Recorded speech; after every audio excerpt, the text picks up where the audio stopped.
Olá, irmãos e irmãs que nos acompanham neste canal, o Grupo de Reflexão Bíblica São Jerônimo. Sejam todos bem-vindos. Hoje é 17 de setembro, terça-feira da 24ª semana do Tempo Comum.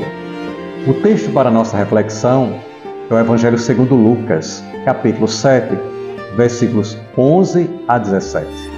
Na sua estrutura macro, o nosso texto é precedido por uma perícope, na qual Jesus realizou a cura de um servo de um centurião, do servo de um centurião, que lhe suscitou tamanha fé da parte daquele homem, que passou para a história como símbolo dos pagãos, para os quais a fé é apresentada como requisito para o projeto salvífico.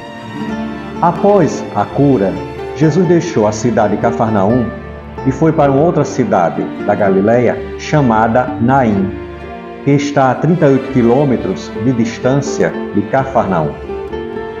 É denominada a Graciosa pela sua planície fértil, as montanhas de Nazaré e também o Monte Tabor.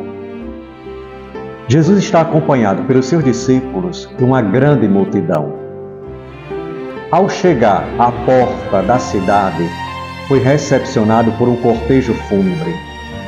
Ali encontrava-se uma mãe, cujo estado civil viúva, e que estava levando seu filho único para o sepultamento.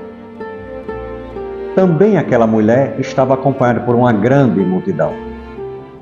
Na porta da cidade acontece o encontro destes dois cortejos, um que é a vida, o outro de morte. Jesus, ao vê-la, teve compaixão daquela mulher e disse: "Não chores."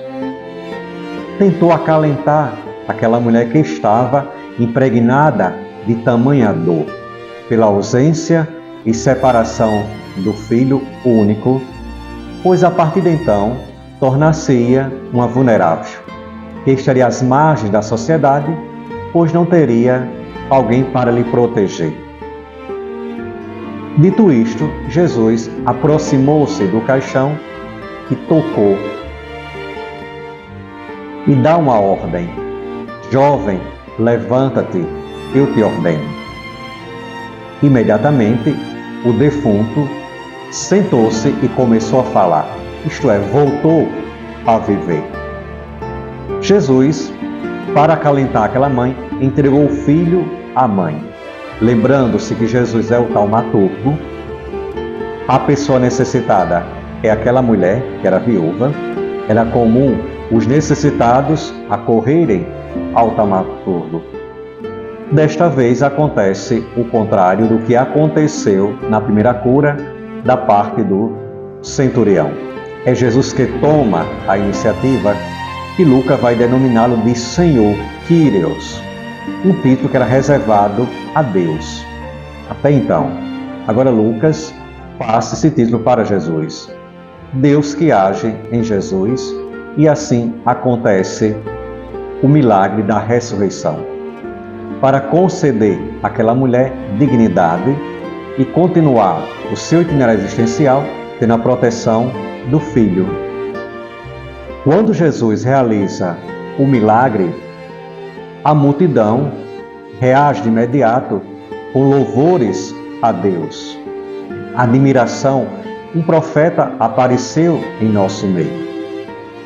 Jesus entra para a classificação dos profetas, a exemplo de Elias e Eliseu, que também tinham realizado tantos prodígios, que estão registrados lá nos livros dos reis. Então Jesus agora também é visto como sendo um profeta. Jesus realiza o milagre e não segue na caminhada, mas permanece ali, junto àquele povo, àquela multidão, os seus discípulos, àquela cidade. O que nos chama a atenção no texto é fazermos a reflexão da nossa vida e da morte. Esse binômio. O que é a vida? Todos os dias conjugamos o verbo existir. Aprimorando a nossa fé, não estamos caminhando sozinhos, Jesus, que é vida, vai caminhando conosco até chegar o momento da finitude, que não será o fim pleno, pois o Senhor vai nos consolar, a exemplo da mulher: não chores. Ele sempre trará uma alternativa para que a gente possa olhar para a realidade da morte, não como sendo o fim, mas uma passagem que vai favorecer o encontro definitivo com Deus, a experiência da visão beatífica, ou como diz Santo Agostinho, a felicidade plena. Então, sigamos o nosso itinerário existencial, meditando sobre a realidade da vida, a morte e aprimorando a nossa fé. A todos, uma boa meditação.